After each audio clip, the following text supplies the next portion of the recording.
Hey, it's Dave Isaacs with you, and today I'm going to do another practice video using the classical guitar, but I want to point out that this is a valuable lesson for anyone that wants to not only learn fingerstyle, but even simply how to work your way through involved chord changes.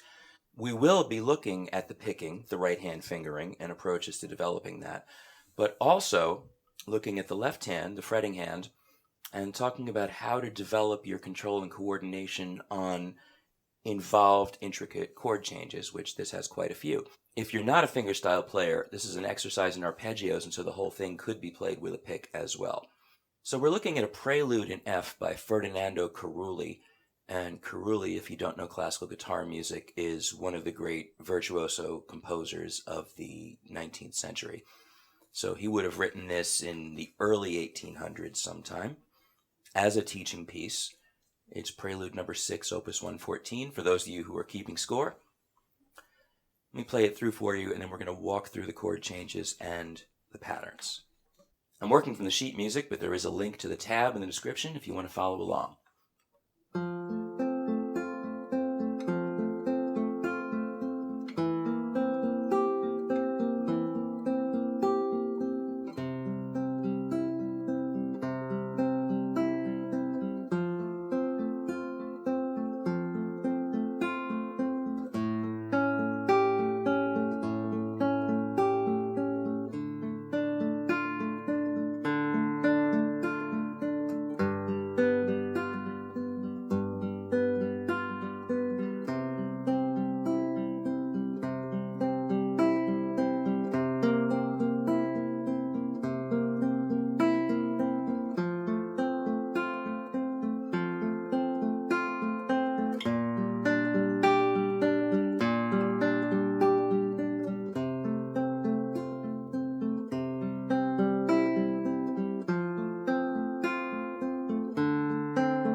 So let's take a look at our pattern to start with. A 4-note F chord, 4th string, 3rd string, 2nd string, 1st string.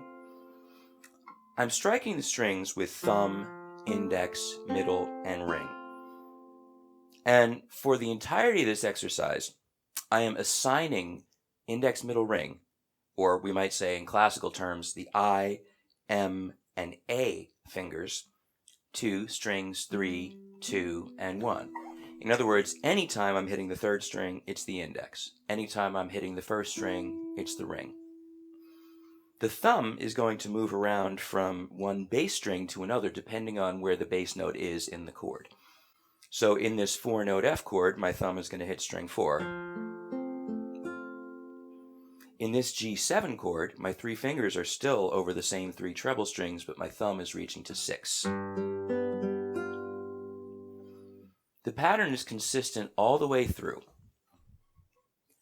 4, 3, 2, 3, 1, 3, 2, 3.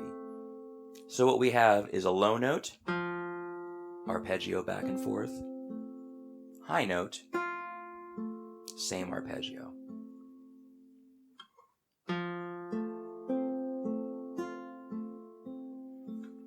Now, if this is a new pattern for you, it's worth practicing on its own. And the most challenging part is working with middle and ring, with M and A, because those fingers really don't like to separate very easily. You can start off with the right hand fingers just resting on the strings. Remember that the thumb works off the side over here, whereas the fingers work more off the corner. Now, I do have short nails, not very much of one, on this finger, a little bit more on middle and ring. They should be consistent, but the moment they're not, I'm making do. The thumbnail is coming into play a little bit, but I'm primarily using the flesh of the thumb. I am not meaning to give an orthodox classical guitar lesson. This is really an introduction to using this kind of picking to develop your right hand. If you're serious about classical guitar, then the fundamentals of what I'm giving you here are sound, but you would need to go further in terms of the specifics of the nails, nail care. This is really talking more about the mechanics of how the hand moves than anything else. What I want is for the thumb to be extended and to move independently of the fingers.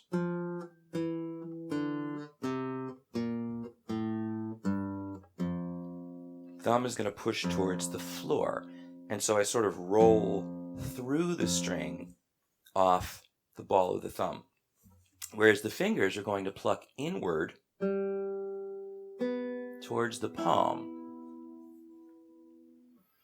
And you can play with this by just starting off with the right hand resting on those strings, and first of all just pluck thumb, index, middle, ring.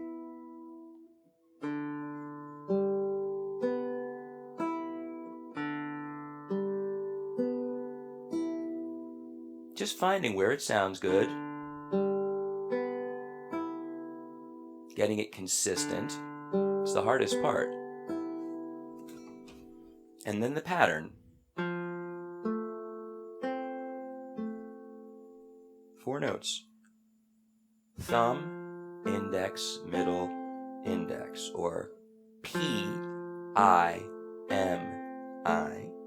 followed by ring, index, A-I-M-I,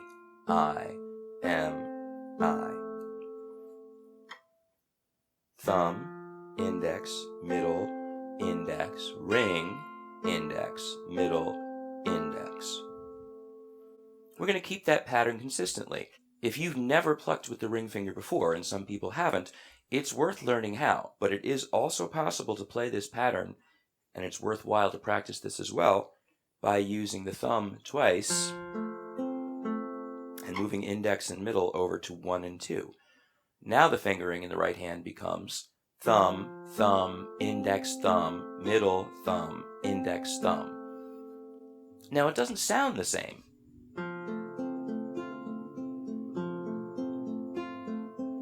Compared to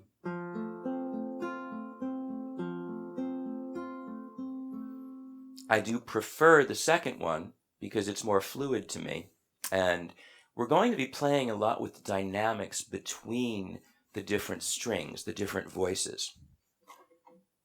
So having a little more control by using the thumb and 3 fingers, I think, makes sense. We have a bass line.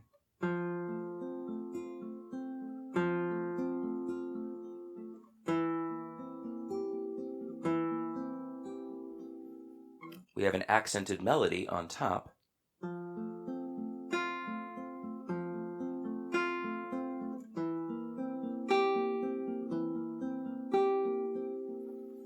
We have an accompaniment in the middle, an arpeggio.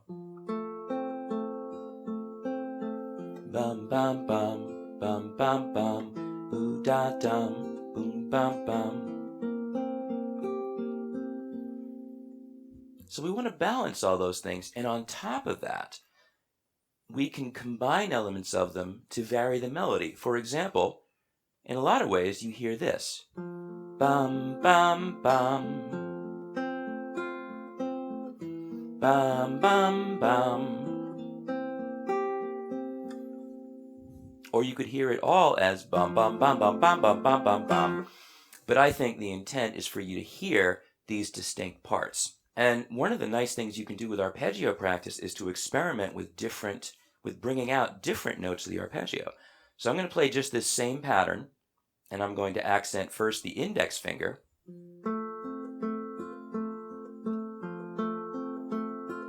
the middle,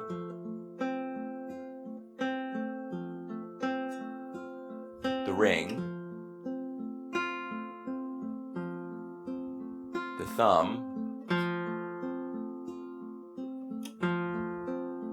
middle ring,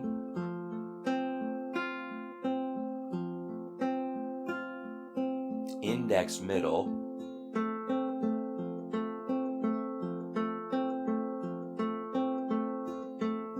and index ring.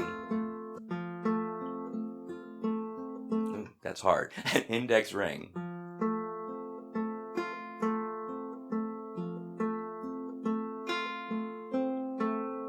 That's all in there. So pay attention to that as I play through this. And by the way, if you were going to do this with a flat pick, be a pretty straightforward back and forth. Down, down, up, down, up, down, up, down. I think that would make the most sense.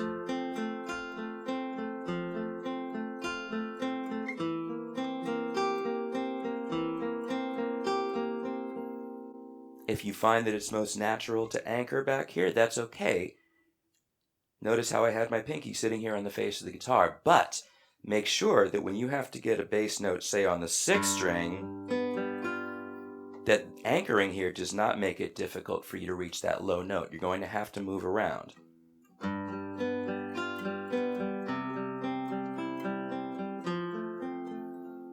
There's nothing inherently wrong with touching the face of the guitar, but you need to make sure it doesn't limit your ability to attack notes all across the strings properly.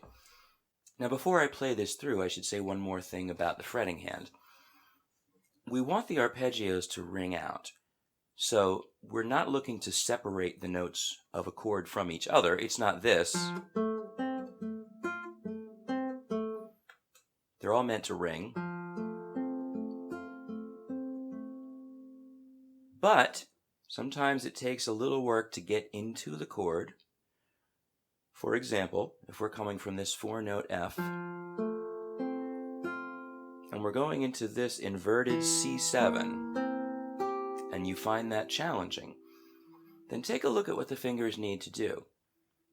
Notice that the pinky is going to come right in to the 3rd fret of the 1st string, so we want to be able to just bring that right down. The index finger is in a bar, but it's going to need to go to the fingertip, and when it does that, middle and ring need to land on string 4 and 3. And notice that the configuration of middle and ring is exactly the reverse of the configuration they're in the F chord. You might think of this as a flip, a reversal. So we're just talking about 2 and 3, 3 and 2. And as that happens, so you can practice that alone, and then bring the pinky in, notice how that little turn of my arm, of my hand, not only flips these 2 fingers the way I need, but it brings my pinky into position, and then the index can simply curl. So we go.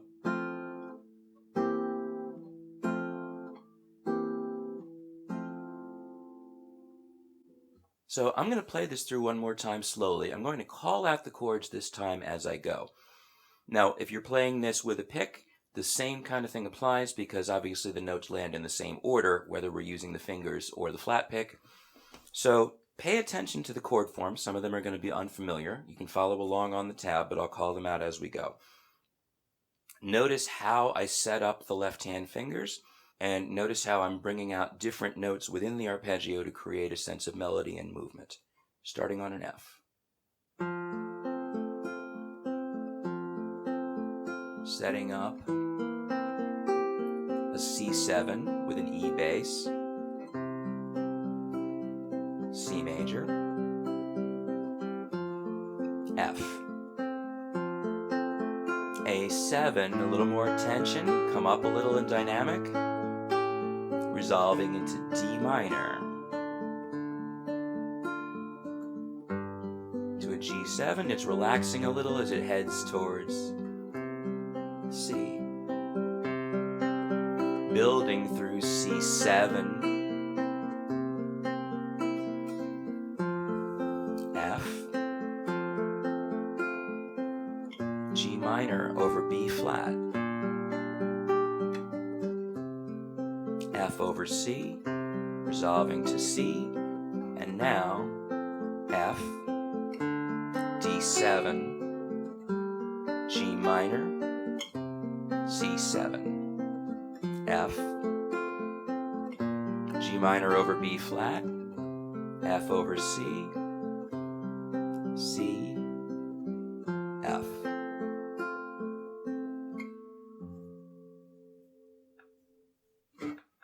So that's the Prelude number 6 by Ferdinando Carulli in F major. It's a great exercise for the right hand, whether we're talking about picking P-I-M-A or P-P-I-M, or with the flat pick. It's beautiful. There's lots you can bring out in changing around the dynamics of the different notes of the arpeggio, so there's a lot here to dig into, as simple as it is. So I hope you enjoy this, and I really hope that you recognize the value in studying this kind of thing, regardless of whether this is the kind of music that really excites you. You can learn a lot about the guitar and build your skills a whole lot by exploring things like this that might be outside of your norm. So I hope you enjoy it. Again, download the tab from the link below. If you're enjoying these lessons, please like, comment, share, subscribe, all of those things, and I'll see you next time.